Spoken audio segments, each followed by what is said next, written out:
안녕하십니까. 신의균의 군사TV 디펜스 브리핑입니다. 자, 오늘도 아주 중요한 군사안보 무기 관련 소식 알려드리겠는데요. 이야, 중국 산둥 항모 큰일 날 뻔했습니다. 좀 큰일 났으면 어땠을까라는 아쉬움도 있기도 하는데요. 중국 남해 함대 도크에 불이 났습니다. 그게 바로 산둥 이 항모가 딱 들어가는 바로 그 옆인데 산둥 항모는 그때 없었습니다. 그래서 그 옆에 있던 그 도크에 있던 이 다른 턱보트 두 척이 전소돼 버렸는데 어떤 상황이었는지 산둥은 왜 거기 없었는지 알아보도록 하겠습니다. 자, 그리고 이 미 중부 사령부가 오하이오급 전략원잠을 오만만 앞에다가 딱 들이밀고 거기에 포스타, 3스타가 헬기 레펠에서 들어갔습니다. 왜 이런 걸 공개했는지, 이 핵미사일이 다량 탑재되어 있는 전략원잠을 왜 이런 식으로 공개했는지 알아보도록 하겠습니다. 신인균 군사TV 구독, 알림, 좋아요 눌러주십시오. 자, 5가지 단신 먼저 보겠는데요.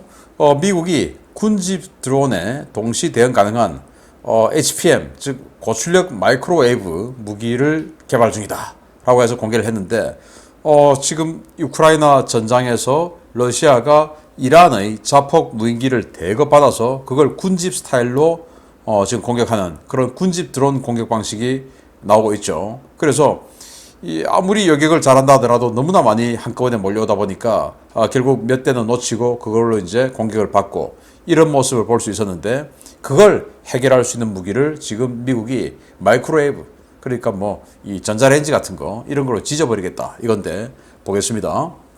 그리고 헝가리가 독일의 링스 장갑차죠. 우리 AS-21 레드백 장갑차의 경쟁 차종인데 이거 19년도에 계약했는데 이제 초도분 2대 받았다. 그런데 대당 133억 원이더라 라는 것까지 밝혀졌는데 내용까지 보겠습니다. 첫 번째입니다. 미 육군이 스트라이커 장갑차에 탑재하는 고출력 마이크로웨이브 카운터 드론 시스템을 선보였습니다. 드론을 탐지할 수 있는 소형 위상 배열 레이더와 고출력 마이크로웨이브 조사 시스템으로 다수의 군집 드론을 동시에 문자 그대로 튀겨버릴 수 있는 시스템이 등장해 각국이 큰 관심을 보이고 있습니다. 인도가 브라모스-A 초음속 공대함 미사일의 축소판을 만들고 있습니다. 마하 3의 속도에 최대 400km까지 타격 가능한 브라모스-A 미사일을 사거리 300km로 축소하고 무게도 1톤 가까이 줄인 브라모스-NG 미사일 개발이 거의 마무리되었다는 소식입니다. 수호이 30 MKI 전투기에 무려 5발을 장착할 수 있다는데 말대로 될지 의심스럽습니다. 인도군이 차기 제식 소총으로 선정한 러시아 AK-203 돌격 소총의 생산이 시작되었다는 소식입니다. 개발국인 러시아조차 채택하지 않은 모델인데 여기에 인도 핸디캡까지 더해져 얼마나 심각한 망작이 나올지 우려들이 커지고 있습니다. 미 해군의 T-45 고등훈련기가 엔진 블레이드 결함 이슈로 비행 중지 조치가 내려졌다는 소식입니다. 도입 30년이 넘어가는 노후 기종이어서 교체가 시급하다는 지적들이 나오고 있는데, 미 공군의 ATT 사업에서 선정되는 기종을 대체 기종으로 검토 중인데 우리 TF-50이 미 해군에도 진출할 수 있게 되기를 기대해 보겠습니다. 헝가리가 지난 2020년 9월 주문한 209대의 링스 KF-41 보병 전투 장갑차가 1차 물량 46대 중에 일부가 헝가리에 인도됐다는 소식입니다. 대당 133억 원꼴의 이 장갑차가 모두 인도되기까지는 앞으로 4년이 더 소요될 예정입니다. 자, 여기 미국의 스트라이커 장갑차죠. 그 스트라이커 장갑차 뒤에 보병 탑승하는 공간에 이런 게 있습니다. 에피루스라고 적혀있는 이 판, 거대한 판이 바로 여기에 이제 위상 배열 레이더 같은 이런 그 TR 모듈이 들어가 있고, 레이더는 아니죠. 여기에서 강력한 마이크로웨이브 전파를 쏘아보내서, 이 마이크로웨이브가 바로 전자레인지 아닙니까? 그렇게 해서 드론들이 날아오면 그걸 전자레인지처럼 튀겨 지져버리겠다라는 것이죠. 그렇게 해서 무력화시킨다. 그러면 위상 배열 레이더는 TR 모듈을 다 박아놔서 하나하나가 따로따로 작동하는 그런 레이더 시스템 아닙니까? 그런 것처럼 이 위상 배열 시스템처럼 여러 개의 TR 모듈 박아 넣어서 그걸 가지고 여러 개의 드론과 동시 대응한다 라는 거고, 여기 지금 조그만 그 원형 레이더가 있는데 이게 바로 이스라엘제 RPS-42라는 레이더예요. 이걸로 탐지하고 이거 적어도 탐지 레이더인데 요거로 탐지하고 그리고 이 에피루스라고 하는 이걸로 이제 튀겨버린다라는 건데 우리도 이 북한이 지금 당연히 간단한 저 자폭 무인기 가지고 떼거지로 밀어붙여서 그거 이제 결국 몇 대는 살아남아서 공격에 성공하더라라는 걸 지금 우크라이나에서 봤거든요. 이게 간단한 거기 때문에 북한도 저는 당연히 할 거라고 봅니다. 그래서 이런 거 우리도 충분히 개발할 수 있죠. 우리 장갑차에 있으니까 그 장갑차에다가 이런 거 우리 만들 수 있죠. 그렇게 해서 이 HPM 즉 고출력 마이크로웨이브로 동시에 아주 많은 수량의 적 드론을 찢어버릴 수 있는, 튀겨버릴 수 있는 이런 무기 빨리 만들어야 되겠다. 그래서 주요 전략 거점, 공군기지나 국방부나 이런 전략 거점에 이런 거 한두 대씩 배치하고 그리고 야전 기동부대에도 한 대씩 배치해서 이제는 방공이 완전히 공격 헬기나 전투기 그런 것만 방공하는 것에서 넘어가서 이제 이런 것도 드론도 막아내야 되니까 이런 거 야전 방공 시스템에 꼭 하나씩 같이 움직일 수 있는 이런 시스템을 우리도 만들어야 되겠다라는 생각이 들죠. 자, 그리고 인도가 브라모스 미사일을 가지고 완전히 그냥 여러 가지 변형 모델을 만들어내고 있는데 그 중에서 사거리를 한 100km 줄인 300km 날아가는 공대함 미사일을 만든다라는 건데요. 그렇게 해서 무게를 한 1.5톤까지 줄인다. 그래서 테자스 전투기에는 2발 그리고 수호이 30 MKI 전투기에 5발을 장착한다고 하는데 이게 제가 봤을 때 뻥도 이런 뻥은 너무 심하다. 테자스 전투기 무장 탑재량이 최대 탑재량이 3톤입니다. 그러면 1.5톤짜리 2발 달면 이게 됩니까? 안 되죠. 아니 되잖아. 3톤이니까 안 됩니다. 이 무장에는 파일럿 무게까지 다 또 포함돼야 되거든요. 그럼 파일럿 무게도 수십 킬로그램 돼요. 그러니까 넘어버려요. 안 됩니다.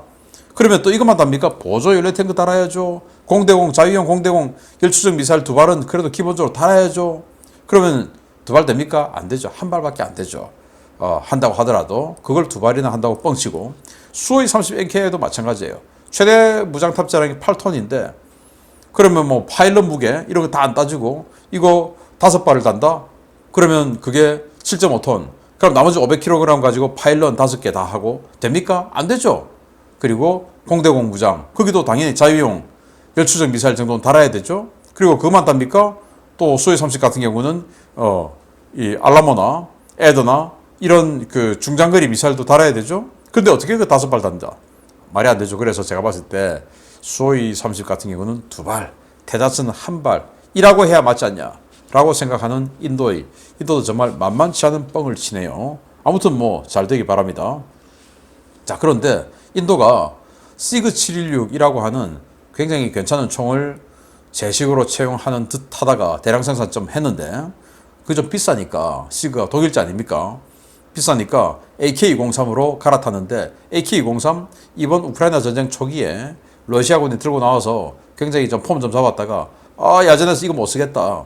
탄창 하다 보면 탄창 툭 떨어지고 다시 탄창 갈고 나면 조준선 흐트러지고 안 되겠다.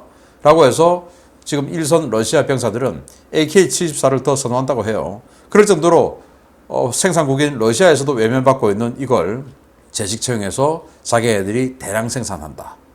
그런데 인도가 대량 생산하면 그거 믿을 수 있습니까? 인도 리스크까지 더해져서 얼마나 황당한 총이 나올지 기대가 됩니다. 자, 이거 정말 기대가 되는 건데요. 항모에 지금 착함하고 있죠. 어레스트 와이에 딱 걸고 있는 모습인데 T-45 훈련기예요. 미 해군 그리고 미 해병대가 운영하고 있는 이 훈련기인데 미 해군 해병대는 이걸 지금 합해서 200에서 250대를 운영하고 있습니다. 그런데 지금 엔진 블레이드에 문제가 생겨서 전부 비행 중지. 그런데 공군에서 ATT 사업에서 지금 우리 한국의 TF-50 선정될 가능성이 제일 높은 상황이죠. 만약에 ATT에서 선정되는 그걸 이렇게 강제 착함 장치에서 착함할 수 있고 어레스트 와이어로 그리고 사출기로 쏠 수 있고 한쪽으로 개조를 해서 미 해군 해병대도 그걸로 쓰겠다라고 하는 거예요. 그러면 우리가 TF-50이 미 공군의 ATT 사업 지금 최저 200대 최대 400대 사업인데 거기에서 승리해버리면 이것까지 자연적으로 승리하게 되는 겁니다. 그러면서 또 부수적 효과가 뭐냐, 사출기에서 쏘고 하려면 랜딩 기어 강화해야 되겠죠. 그리고 이 어레스트 와이어 걸고 하려면 이 여러 가지 시스템 또 개조 개발해야 되겠죠. 이거 그럼 어디 쓰냐, 우리 KF-21을 한국형 항모에 함재기로 쓴다고 하지 않습니까? 거기에 들어간 기술로 그대로 우리가 흡수할 수 있는 거예요. 잘 되기를 바랍니다. 진짜 기대됩니다. 자, 우리 AS-21 레드백하고 호주에서 경쟁하고 있고 유럽에서도 경쟁을 할 이 링스, KF-41 링스 독일제인데요. 이게 이제 2대가 출고됐다라고 하면서 이렇게 보여주고 있는데, 뭐 2대 이제 헝가리 받았으니까 야전에서 좀 써보고 굉장히 많은 문제점이 나오기를 기대합니다. 133억 원이랍니다. 깡통 버전인데 정말 독일제는 정말 비싸죠. 133억 원보다 우리 한 20% 정도만 싸게 해서 한 100억 원 정도에서 딱 팔면 우리 레드백이 승리하지 않을까라는 생각이 드는데 기대해 보겠습니다. 자, 이런 소식 바탕으로 중요한 소식 들어갑니다. 첫 번째입니다. 미국과 중동 각국의 관계가 파국으로 치닫고 있는 가운데 미국이 돌연 사우디아라비아 반도 오만만 일대에 전략원잠을 전개시키고 이를 공개하는 초유의 조치를 취했다는 소식입니다. 여러 나라에 던지는 메시지 같은데 과연 어떤 후폭풍을 불러올지 지켜봐야 하겠습니다. 미국이 오하이오급 전략원잠 웨스트 버지니아함을 아라비아해 오만만 일대에 전개시키고 중부군 사령관인 마이크 쿠릴라 대장, 제5함대 사령관인 브래드 쿠퍼 중장을 비롯한 지휘부를 승선시키는 무력 시위를 실시했습니다. 미 해군 중부사령부는 현지 시각 10월 20일 SNS를 통해 아라비아해 오하이오급 전략원잠 웨스트 버지니아가 전개되었으며 중부군 사령관인 마이클 쿠릴라 대장과 제5함대 사령관인 브래디 쿠퍼 중장이 헬기를 타고 승선해 현지 지도를 실시했다고 밝혔습니다. 미 중부 사령부는 웨스트 버지니아함이 구체적으로 어느 해역에 전개했는지 여부는 밝히지 않았는데요. 중부 사령부 지휘부가 MH-60S 헬기를 타고 잠수함까지 날아간 사진을 공개해 이 잠수함이 사우디아라비아 반도 인근 해역에 전개되었음을 시사했습니다. 1990년 취역한 웨스트 버지니아함은 수중 배수량 19,000톤급의 거대한 덩치를 자랑하는 전략 원잠으로 24발의 트라이던트2 D5 잠수함 발사 탄도미사일을 탑재하고 있는데요. 각각의 트라이던트2 미사일은 최대 사거리 12,000km에 455킬로톤의 W88 탄두 8발 또는 저위력 핵탄두인 W76-2 탄두를 탑재하고 있습니다. 웨스트 버지니아함은 미국 동부 조지아주 킹스베이 해군기지가 모항이어서 주로 대서양 지역 전략초계 임무를 부여받았는데요. 출항 후 지브랄타 해협과 수에즈 운하 통과 소식이 보고된 바 없었기 때문에 이번 아라비아해 전개는 그 누구도 예상하지 못했습니다. 중동 각국 정부와 정보 관계자, 오신트 소식통들은 미국의 이번 전략원잠 아라비아해 전개가 이란은 물론 최근 급격히 관계가 악화되고 있는 사우디아라비아 등 아랍 동맹국들에게 모종의 시그널을 보내기 위한 목적에서 이루어졌을 것으로 보고 있는데요. 과연 이번 전략원잠 기습 전개를 사우디 왕실에서 어떤 의미로 받아들일지 향후 상황 전개가 주목됩니다. 사우디아라비아 코앞에 갑자기 전략원잠 핵무기를 24발 탑재한 전략원잠이 등장했어요. 그걸 또 공개를 했네요. 자, 그런데 이 시점이 어떤 시점이냐? 미국이 사우디에게 지금 이 우크라이나 전쟁 관련해서 이제 석유 문제 이슈가 있으니까 좀 증산 좀 해달라라고 부탁을 했는데 사우디는 그걸 완전히 그냥 묵살해버리고 오히려 하루 200만 배럴 감산 조치를 내려버렸죠. 여기에 미국은 완전히 그냥 열받아 있는 상태고 그런 상황에서 사우디아라비아 바로 코앞에다가 전략원잠을 부상시켜 그 전략원잠에 헬기로 포스타하고 쓰리스타가 포스타 같으면 저보다 나이가 많을 텐데 그분 보니까 레인저 교육까지 받았더라고요. 그리고 여기 있는 쓰리스타가 쿠퍼 제독은 지금 그 이전에 우리 한국에서 주한미 해군 사령관을 했었어요. 그래서 브래드 쿠퍼인데 이 쿠퍼 제독은 한미 친선협회로부터 한국 이름까지 받은 사람이에요. 구태일. 그래서 부산구시의 시조라고 하는데 어쨌든 이 구태일 씨가 헬기 레페를 해서 잠수함에 들어간 겁니다. 포스타 쓰리스타가 저보다 나이가 많아 보이는데 정말 대단해요. 그렇게 해서 이제 전망경 보고 현지 지도하고 뭐 이런 사진을 공개를 했는데 그 말은 뭐냐? 저는 뭐 사우디아라비아에게 야 니들 지금 뭐 석유 증산 안 하면 핵무기 때릴 거야? 이거는 아니고 지금 이란이 핵무기 개발 뭐 완성 직전 단계까지 가 있지 않습니까? 사우디아라비아를 비롯한 순위파 국가들이 여기에 상당한 위협을 느끼고 있죠. 그래서 야 우리의 확장 억제가 이렇게 지금 있는데 니들이 지금 우리 확장 억제 이거 없이 살 수 있냐? 그러니까 석유 좀 증산해 라고 하는 이런 압박인 것 같은데, 빈살만 왕세자가 그래 맞아 저 핵이 우리가 필요해 라고 해줄지, 야씨 우리도 핵 개발하자 라고 할지는 모르겠습니다. 아무튼 이 미국이 오죽 답답하면 이렇게 전략원잠의 동선까지 공개해가면서 포스타와 시리스타를 헬기 레페를 시켜가지고 여기에 집어넣는 이런 퍼포먼스를 했을까요? 잘 되기 바랍니다. 두 번째입니다. 중국 해군의 남중국해 핵심 거점인 하이난다오 사냐 해군기지에서 화재 사고가 발생해 중국군 지도부가 발칵 뒤집어지는 일이 벌어졌습니다. 화재는 사냐 기지에 고정 배치되어 있는 산둥 항모가 도크를 떠난 뒤 발생했는데요. 위성에 잡힐 만큼 피해 규모가 상당한 것 같습니다. 중국이 남해함대 항모 운용을 위해 지난해부터 본격적으로 가동하기 시작한 사냐 해군기지 항공모함 정비창에서 화재가 발생해 보조도크 내부의 선박이 전소됐다고 미 해군연구소 뉴스가 워싱턴 DC 시각 10월 19일 보도했습니다.